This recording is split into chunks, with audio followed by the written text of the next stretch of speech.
Hola amigos de Glotamiloja, mi nombre es Alan. Y mi nombre es Joana. Y bueno, estábamos debiéndoles una cosa hace rato que era el programa sobre el Eternauta, sobre qué pasa en la historieta. Un poco larga, pero la verdad se hace corta a final de cuentas, ¿no? Es novela gráfica, Una novela gráfica, pero es la locura. pero es la novela Sí, gráfica. y tiene todo. Acción, suspenso, amor. Y como todo lo prometido es deuda, pues hoy vamos a conversar un poco sobre nuestras impresiones de lectura a partir de esta exquisita novela gráfica. Todo comienza con... Está Héctor Sergio, el guionista de la novela gráfica. Y está tranquilo. En su oficina. Está en su oficina normal, está como en horas de la noche, ¿no? Ujú. Y de repente comienza a escuchar un sonido extraño en la silla del frente y comienza a aparecer una figura de un hombre. Él pues obviamente se sobrecoge. Inicia un diálogo con este hombre que le va a denominar el Eternauta. ¿Sí? Y el Eternauta le dice que tiene algo muy importante que contarle, que le va a contar su historia y que él se va a conmover con esa historia porque no habría quien no se conmoviera con semejante historia. En ese escenario comienza a relatar y nos vamos al relato. Está una familia, De una niña chiquita, sí, pequeñita, que es Martita, Martita, la Elena, que es mamá de la Elena, mamá, ajá, y y Salvo, que es el papá, sí, o sea, el eterno. Juan Salvo. Ajá. Entonces, ellos están pues en sus labores normales, cotidianas, han invitado a unos amigos a jugar, si mal no estoy, estaban jugando cartas. Ujú. Y entre esos amigos está un profesor muy sabio que es Favali. Muy filosófico él, Sí, muy introspectivo, muy de análisis, muy de interpretación. que es el que los guía Ujú. todo el tiempo los está guiando con su saber. Y están jugando y comienza a aparecer una nevada, ¿no? Y esa nevada resulta ser radioactiva Ujú. y resulta ser letal. Sí, Ujú. al contacto la gente muere con eso, la gente se comienza a preocupar, algunos de los integrantes del grupo que ha sido invitado a la casa de Juan Salvo comienzan a salir despavoridos, ¿sí? Ujú. Y comienzan Mm. básicamente a causa de eso. Ellos aprenden rápidamente que tienen que hacer unos trajes para poder sobrevivir a eso. Que los aíslen de esa nevada de la muerte, le llaman Sí, ellos. pero sobre todo, Quien termina haciendo la labor de planeación para aislarse de la nevada de la muerte y poder salir a flote de esta situación es Faval.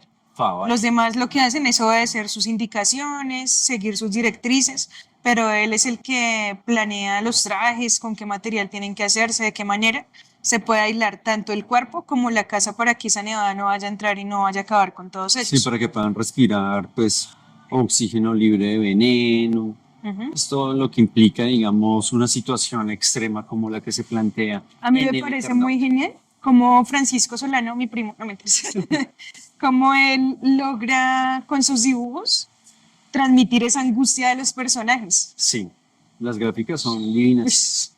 son muy bien logradas. Uno realmente se siente asustado en esa primera parte de la historia. Bueno, y no solo ahí, sino en muchos otros episodios. En los rostros de los personajes que se ven compungidos, en esa nevada blanca invadiendo toda la oscuridad de la noche porque ya estaban de noche. Y logran realmente, mediante los diálogos y mediante las imágenes de los rostros de los personajes, transmitir esa angustia, esa preocupación de no saber qué es lo que está sucediendo. Ellos no saben de dónde procede esa nieve, no saben por qué genera la muerte en los demás, no tienen idea de lo que está sucediendo a su alrededor. Y mientras en el grupo comienzan a surgir, pues, preguntas como, ¿quién queda vivo? ¿Con quién nos podemos apoyar en esta situación? ¿Nos van a socorrer? Y algunos dicen, sí, claro, la policía, el ejército, el Estado nos tiene que ayudar. Favali los aterriza a todos. Dicen, no, no, no, eso no va a pasar. Ahorita la pregunta más inmediata es, ¿quiénes sobrevivieron? Y si ellos van a comenzar a cazar a los sobrevivientes por recursos, agua, comida, etcétera. Entonces tenemos es que cuidarnos de los demás.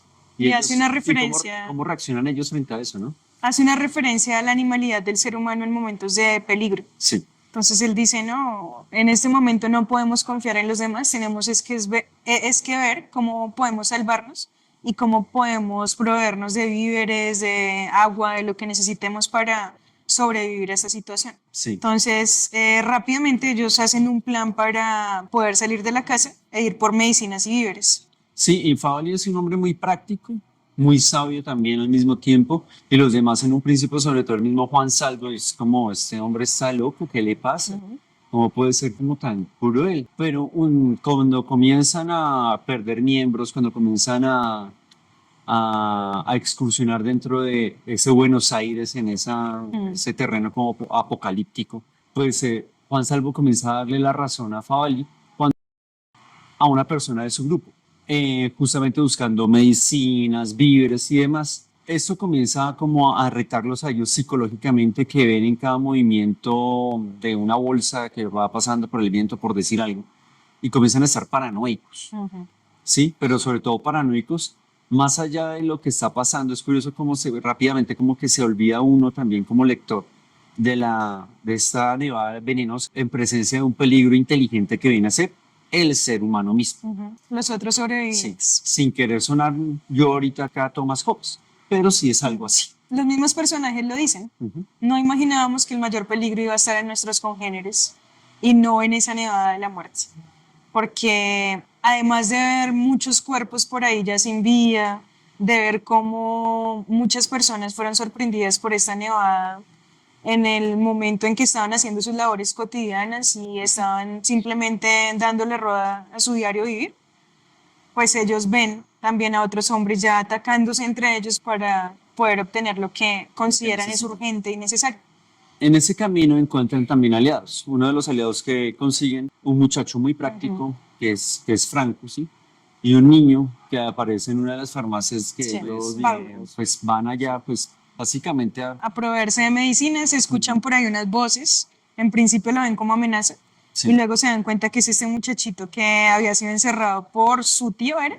Pero era el falso tío, ¿no? Sí, Porque era un señor que en apariencia era el tío del niño, se hacía pasar de esa manera ante los demás, pero era para explotarlo laboralmente. esclavizarlo como Ajá. tal. Y lo habían encerrado como castigo. Ujú. Y paradójicamente el castigo lo salvó porque al él estar encerrado pues no tuvo contacto con esta nevada. Bueno, entonces, esta diatriba entre necesitamos gente para confiar, para colaborar con ellos y tenemos que desconfiar de esta misma gente porque no sabemos con qué nos vayan a salir, se convierte en una constante, en la narración, una constante, hasta que en algún momento llega una reserva del ejército argentino, ya con todos sus trajes también han tomado en cuenta el tema De la nevada. de la nevada venenosa y dicen que están reclutando hombres para enfrentar a un invasor.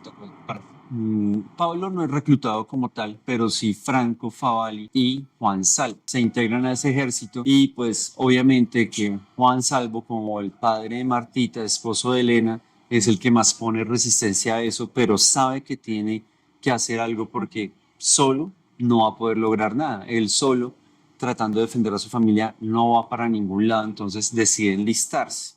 Y esa despedida es súper triste, Sí. porque es partir obviamente a lo incierto. Ellos no saben a qué se están enfrentando ni a quién se están enfrentando. Sí comienzan a notar que caen unas bolas incandescentes del cielo poco antes de que lo recluten. Pues experiencia militar. Resulta que Juan Salvo había sido reservista o era reservista y le dan un cargo algo así como de teniente, ¿sí? Para que mande soldados y él, pero ¿cómo así? Y le toca porque ¿qué hacemos? Esto es una situación límite, no podemos hacer otra cosa. Yo sé que a usted no le gusta la idea, pero tiene que hacerlo. Y él termina siendo la cabeza de los que siempre aparecían como carne de cañón Sí. ante todos los peligros que iban surgiendo por los caminos. Sí, y Franco es uno de esos hombres que no le hace caso muchas veces, pero siempre que no le hace caso es porque sale con una genialidad que los saca del peligro. Y dentro de los invasores, porque ya comenzamos a intuir ahí que hay una invasión, ya es una invasión extraterrestre, salen algo que le llamas que son unas pulgas gigantes Son bien desagradables. que repitan sus exoesqueletos y les dicen los cascarudos. No son muy fuertes en batalla, pero son demasiados y pues en medio de los combates se pierden algunas vidas humanas, pero siempre pierden más los cascarudos. Y con los cascarudos ellos también llevan, así como los humanos llevan tanques de guerra y todo eso, ellos son unas máquinas lanzarrayos. Entonces lanzan rayos y como que pulverizan, queman a... Paralizadores. paralizadores también. Ujú. Pero también hay, bueno, el caso es que esa vaina a usted lo acaba. Pues el ejército tiene que replegarse, tiene que irse a algún lado. Y ese lado es el estadio de Ring. Y allí se dan cuenta que además de las armas que ya le han conocido a ese ejército que no se sabe quiénes son, pues están unas máquinas todas extrañas que aparecen también en el cielo y que generan alucinaciones en los hombres. Sí. Entonces les hace ver, por ejemplo, que hay hombres que están peleando con ellos y que ellos tienen que huir. Esos hombres resultan ser una completa farsa y mentira. Ujú. Están solo en la cabeza de cada uno. Y eso es con el fin de destruirlos psicológicamente para hacerlos más débiles frente a ese ejército que no sabemos quiénes son. Sí. Por ejemplo, pasa algo con Juan Salvo y le hacen ver la familia. Sí, que está a las afueras del estadio, él se quiere que se ir tiene que ir a y lo tratan de rescatarlos. calmar, hombre, que eso no es real, es una ilusión, y él le dice, mire, qué pena con ustedes, son muy mis amigos, pero si tengo Para que me dejen ir a para que me socorrerlos. dejen ir a socorrer a mi familia, lo hago, hasta que por fin pueden despertar. Una vez más Franco sale con una genialidad, se dan cuenta que hay algo raro en esa máquina y la derriba. No me acuerdo bien cómo la derriban, pero la derriba. Se terminan las ilusiones. Dentro de las ilusiones que los dejan locos y que hay otras veces en la historia que comienzan a ver otras ilusiones, es ver compañeros que ellos ya sabían que habían muerto y estaban ahí, pero ¿cómo así? Entonces uno ya como lector comienza a percibir que, es decir, de esa manera Osterheld como que le va diciendo a uno, vaya leyendo esto de buena manera. Y vea las No se armas confunda. que utiliza el otro ejército. Después de esto, pues ellos siguen tratando de llegar a ciertos puntos de la ciudad para favorecerse y demás cosas. Hacen inspecciones, Inspecciones, tratan de hacer intentan ser muchas- muy observadores, sobre todo por iniciativa de Favalli. Sí. Él insiste mucho, cada vez que ellos consideran que hay una victoria, insisten los que aterrizan. no vengan, seamos realistas, no sabemos qué va a venir más adelante.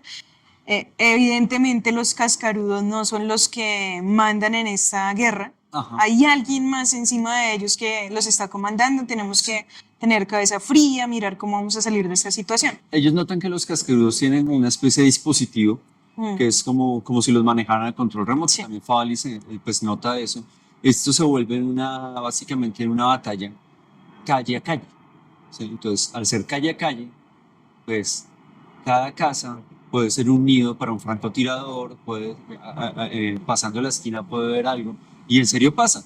Hay máquinas lanzarrayos pasando las calles, pierden muchos hombres, hay muchos cascarudos, pero comienza a temblar la tierra, comienzan a haber edificios enteros caídos, Derribándose. derribándose, y se dan cuenta que los cascarudos no son la única unidad militar con los lanzarrayos que tiene el enemigo. El enemigo tiene algo llamado gurbos. ¿Qué son los gurbos? Los gurbos son básicamente unos seres titánicos, son sumamente grandes a los cuales no se les hace daño con balas, con bazucas, con granadas, ni con los tanques de guerra. Es más, los tanques de guerra parecen como fueran como de gelatina y los destruyen. Estos gurbos no tienen tan visible el tema de ese control remoto que tienen los cascarudos, sino que lo tienen como si fueran con la lengua, como en la boca. Más oculto, sí. Sí, más oculto. ¿Quién se da cuenta? Una vez más, Franco. Dispararle a esos controles que tienen los gurbos, se dan cuenta que los gurbos, al ser controlados, pueden ser utilizados como unidad militar cooperativa. Pero al quitarles eso, pasa algo muy curioso, y es que los gurbos, con su voluntad, no pueden estar junto a otro ser tan poderoso como otro gurbo. Y Porque se comienzan a atacan atacar, entre sí. ellos. Y comienza a atacar ese gurbo que le quitan el control, comienza a atacar a los otros gurbos. Entonces Franco dice, todos dispárenle a sus controles. Cada vez que alguien destruye un control, ese gurbo entra en conflicto con otros gurbos hasta que todos quedan sin eso, sin ese control, y comienzan a... Y aparece otra alucinación que es horrible, que es la alucinación del fuego por todos lados. Sí. Ellos ven que hay un incendio terrible y que los está acercando por todos los lugares y corren desesperados, muchos terminan cayendo en manos de los gurbos, terminan cascarudos, de los gurbos matándose que quedan por allá entre ellos lejos. mismos y al final se dan cuenta que es una alucinación. Como ese miedo atávico que tenemos los seres humanos al fuego nos hace romper filas, cualquier sentimiento de cooperación con los demás, a tal punto que pues, no hubo forma de formar otra vez a los hombres, y por tanto queda un grupo muy reducido de ellos. Resulta que ya avanzando un poco más en la historia, aparecen unos personajes que son como que Muy inteligentes sí, pero y además muy parecidos a los humanos físicamente. sí, pero además de eso a mí se me hace que son unos personajes muy poéticos, Ujú. que son los manos. ¿Por qué les dicen los manos? Porque tienen un montón de dedos. Y estos personajes digo que son poéticos porque si bien es cierto que son ellos los que parecen estar al mando en ese momento de la guerra que se libra contra los Esa invasión. humanos, porque tienen unos teclados gigantísimos que manejan con toda su cantidad de dedos. Que tienen como 16, 12 Sí, años sí, son un montón de dedos. y son muy hábiles. Pues resulta que en la caída de uno de esos manos, que terminó frente a Fabal y frente a Salvo, pues él Cantan, ¿no? canta una canción que al parecer es parte de los rituales de despedida que ellos tenían en su planeta, porque resulta que ellos ni siquiera son de este planeta, sino que son comandados por alguien más. Y ahí es donde viene el nuevo personaje, que ese sí es terrorífico, y son los Ellos tienen una forma de dominio bastante fuerte sobre los manos, o sea, mientras que mientras que los sellos someten a los gurbos y a los cascarudos con una especie de control remoto, ¿sí? A los manos no los controlan así, los controlan con una glándula que libera una hormona del miedo. Y resulta que pasa que esta hormona del miedo es venenosa para el organismo pacífico de los manos. Sí, aunque a ustedes les parezca raro, los manos como tal en su planeta original, sin el dominio de los ellos, son pues seres pacíficos. ¿Qué pasa con ellos? Pues que cada vez que sienten temor se comienzan básicamente, comienzan a fallecer. Es como si se envenenara todo el Y cuerpo de entonces es miedo. curioso cómo esos ellos, que a la final nunca aparecen No. en escena, nunca aparecen, nunca son revelados, son capaces de dominar a seres inteligentes por medio del miedo y al mismo tiempo los manos, por temor a la muerte, algo muy interesante acá, por temor a la muerte, pues toca dominar gurbos, los dominamos, toca dominar cascarudos, los dominamos, matar humanos, los todo en servicio de eso. Pese a que no son violentos, no poseen un coraje suficiente como para decir yo no voy a, pero no voy a matar a nadie. Más adelante se dan cuenta que hay unos hombres robots que son dominados como los cascarudos, ¿no? Tienen el mismo aparato o algo muy similar en el cuello. El control remotos. Eran hombres antes. Ajá. Son tomados como prisioneros por los manos. Y sí, básicamente los convierten en lo que hoy llamarían los cyborgs, ¿no? Pero Sí. en función de la guerra que se está librando.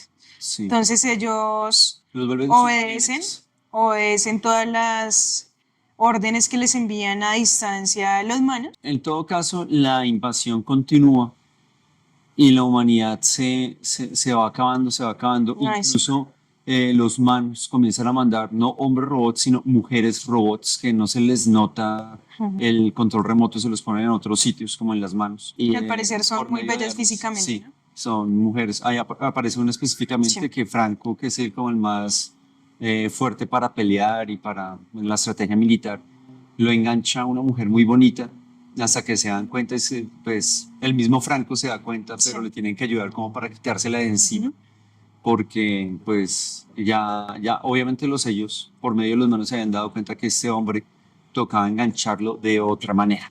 Eso es lo otro que resulta bastante llamativo de la historia. Y es que ante una nueva eventualidad, muy rápidamente, los sellos buscaban la Una forma de salirse alternativa. con la suya. Una nueva estrategia para poder atacar a los humanos. Sí. Entonces ahí está ese tema.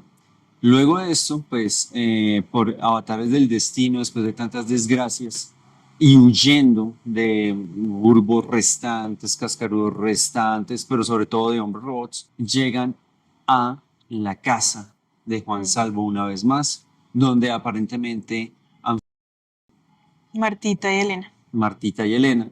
Luego se da cuenta que no, y hay un Manos que está ayudándoles a detener a los enemigos, ¿sí? Él con su tecnología. Antes de que sigas, a los manos los engañaban haciéndoles creer que los que habían no habían sino que eran enviados a cumplir otras misiones en otros lugares. Después viene la reacción de lo que ellos llaman el norte. Con el norte nosotros pues suponemos que se referían a Estados Unidos, ¿sí? Y también aparecen unos misiles franceses. Franceses, aviones franceses también aparecen, no sé por qué usted les metió de esa nacionalidad, pero los metió.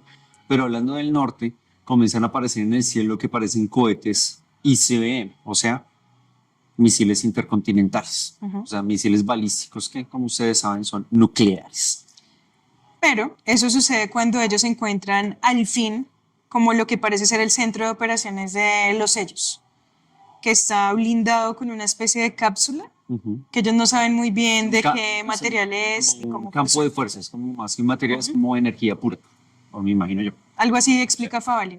Y Ven pues que comienza esa cosa que protege el mando es de inclusive los sellos. resistente ante los misiles No intercontinentales. sabemos si es por ese efecto o porque toda esta lluvia de misiles que cae afectan el estado anímico de los manos y comienzan a sentir temor por eso. Y los hombres robots quedan quietos, los grupos que todavía no tienen controles quedan quietos, los cascarudos quedan quietos, los campos de fuerza comienzan a caer. Hay unas antenas que no les habíamos dicho que lanzaban rayos, como si fueran lanzarrayos, pero no, son unas antenas como unas torres de control para detectar enemigos.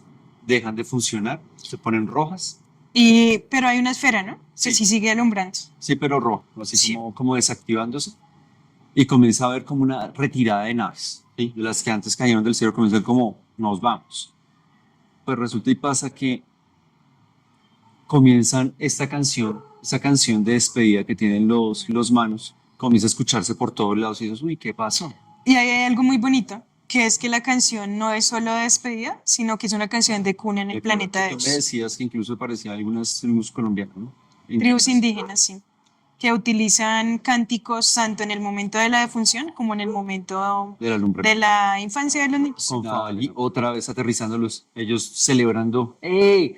Y Favalí, no, ahora el problema no son ellos, porque es que el campo de protección que tenían ellos nos estaba protegiendo paradójicamente a nosotros. Ahora el problema son los misiles, a correr. Y sí, señor, que ahí es cuando cae la bomba sobre Buenos Aires. Favalí les da una indicación muy precisa, es al suelo, cierren los ojos, abran la boca. Eso hacen, salen sanos y salvos, se reúnen por fin con Elena y Martita y por radio comienzan a transmitir instrucciones para ir a campos sin nevada, venenosa. Les comienzan a transmitir que hay una resistencia, que si usted está en Buenos Aires vaya a tal lado, que si está en La Pampa o Córdoba vaya a otro lado. Entonces así se va formando eso. Sin embargo, Era una trampa otra vez del enemigo, de los sellos. Es una emboscada básicamente. Entonces los dirigen hasta ese lugar convenciéndolos de que van a estar a salvo, de que hay allí más sobrevivientes de toda esta situación y pues que van a salir adelante. Pero resulta que llegando allí pues se dan cuenta que están rodeados por hombres robots. sin embargo, estos hombres robots, otra vez ellos, muy innovadores, mandan unos hombres robots que hablan, Soldados argentinos. sí, soldados argentinos que hablan, sonríen y les dan instrucciones como muy normal, ¿no? Tienen que entregar los fusiles. Favalí ya como cansado de tanto espíritu crítico o lo que sea, Sí, como que sí. en ese momento Se le adormece sí. un poco. Mientras que Franco dice no, Salvo dice no, se agarran por los fusiles y se dan cuenta que esos fusiles tienen unos controles remotos a las manos de los soldados. O sea, sí son soldados realmente, pero están siendo controlados y se arma una horrible. Lo que, pues, lamentablemente termina en que tienen que salir huyendo otra vez. Esta vez, pues, con Elena y Martita. Eso lo hace mucho más difícil. Lamentablemente, en toda esta cuestión, Franco y Favalí terminan como hombres robot. Pablo, Ay, no eso lo es súper volvemos a ver. triste porque aparecen ellos caminando en fila india, Ujú. pero ya convertidos en robots, En con la mirada robots. completamente ida. Sí. Pues es una escena que me parece muy simbólica. Ven una nave y Juan Salvo dirige a Elena y a Martita a una nave y comienzan a acercarse alrededor de la nave hombres robots, enemigos de toda clase, y comienza a jalar palancas, a chuzar botones, ¿sí? hasta que Parece un niño jugando sí, con eso para ver. sí, para ver qué pasaba. Y eso comienza a viajar en el tiempo. Sí, comienza a ver dinosaurios, comienza a ver cañones por allá como de la época de la Revolución en un planeta llamado Continuum 4. Y él le explica, no, pues Continuum es apenas Continuum 4. Usted va a estar saltando en esa máquina de un lado a otro. Ahora, su mujer y su hija, como usted se da cuenta, no están con usted. ¿Quién sabe en qué planeta estarán y en qué condiciones? No sabemos. Entonces él sigue viajando. Y en ese momento de la narración vuelve a la oficina de nuestro querido Del Héctor. que pensamos que eso Sí, es. del que pensamos que es Sí. Héctor. Entonces, y sigue la conversación. Y no, pues me alegro de estar en la Tierra, pero tampoco las encuentro. Y Osterhel le da una solución bastante práctica. Mm. Porque hablando del tiempo y de en qué momento pueden encontrarse, pues él le dice, bueno, pues hombre, usted debería intentar volver a su casa y ver si Elena y Martita todavía están allá. Él efectivamente va hasta allá, se reencuentra con ellas y están 4 años antes de la invasión. Entonces está hablando ahí con Héctor Oesterheld acerca de este tema cuando él escucha la voz de Elena y Martita y dice, uy, ¿cómo así? ¿Qué pasó acá? Y él es consciente que en ese momento, pues él está viajando de un lado a otro. Él sale, reconoce a su familia, Héctor sale detrás de Salvo y lo llama como, venga, ¿y qué pasó con esa historia? Ta, ta, ta. Cuando Salvo se reúne con Elena y Martita, él le dice, no, no señor, Yo a ¿de usted qué no me lo habla? Usted conozco. no Sí. lo conozco. Pero sí, entonces Héctor queda ahí como, es 1900, el relato de él es de 1963, estamos en 1959. Entonces, Osterhel, bueno, el que creemos que es Osterhel, llega a la conclusión. Restan 4 años para la invasión de los sellos y la destrucción absoluta de Argentina y de pues, Del el planeta planeta en Tierra. general. Y entonces ¿Y ahora yo qué hago? ¿Quiénes son los sellos? y remata la novela gráfica lo siguiente. ¿Qué hacer? ¿Qué hacer para evitar tanto horror? ¿Será posible evitarlo publicando todo lo que el Eternauta me contó? ¿Será posible? Y ahí se da cuenta efectivamente que todo lo que le había contado Juan Salvo en su oficina era verdad, porque ve a Fabal y al grupo de amigos llegando ahí a jugar. Entonces creo que no puede haber mejor remate. Es una gran historia, sin duda alguna, llena de Sí. simbolismo, llena de reflexión sobre las cuestiones de la guerra y de la violencia. Y de la dominación, por medio del miedo, por gente que no conocemos y que no vemos. Y como el mismo Fabelli decía en algún punto de la historia, no sabemos nosotros hasta qué punto somos libres o somos dominados. Bueno, eso fue todo por hoy, medio de Glotón. Hasta luego. Gracias.